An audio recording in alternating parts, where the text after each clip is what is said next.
We begin this morning, though, with the controversial execution of Troy Davis.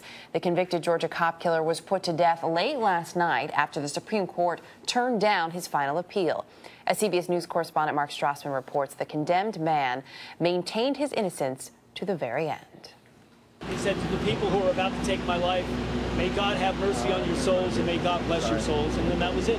Minutes after Troy Davis was executed, witnesses described his final words outside the Georgia State Prison, where a lethal injection ended his life, but not the controversy over his death. The death row inmate was convicted of the 1989 killing of Mark McPhail, an off-duty police officer shot dead trying to break up a brawl involving a homeless man. Davis maintained his innocence until his final breath.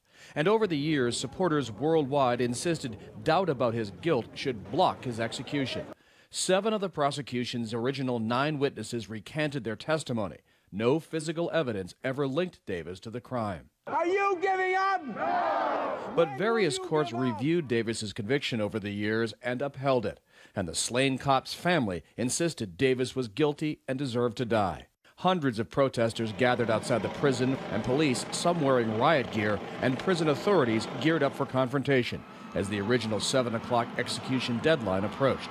He killed a man, he killed a police officer. So that's what we're here for, see justice delayed finally coming to an end and support McPhail's family. Suspense built even more. The U.S. Supreme Court delayed the execution while considering whether to grant a stay. But just after 10 p.m., the court ruled unanimously not to block his execution. And just before 11 p.m., over howls of protest, Georgia executed the convicted cop killer. Mark Strassmann, CBS News, Atlanta. Joining us from Washington now with a closer look is CBS News chief legal correspondent Jan Crawford.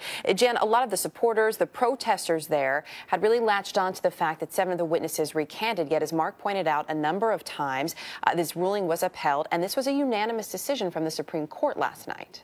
Well, that's right, and that's important to keep in mind. Even the 4 liberal justices on that Supreme Court said last night that Troy Davis did not deserve another stay, which, of course, paved the way for his execution. And lower courts at the state and federal level, they've repeatedly upheld this conviction, saying that, the evidence was sufficient. One federal judge even said that Troy Davis's arguments that he was innocent amounted to smoke and mirrors. So he's had multiple chances to prove his innocence over the years, and he's always lost at every level at the courts. And last night, his legal options just ran out on him. Jan, thanks. Jan Crawford in Washington.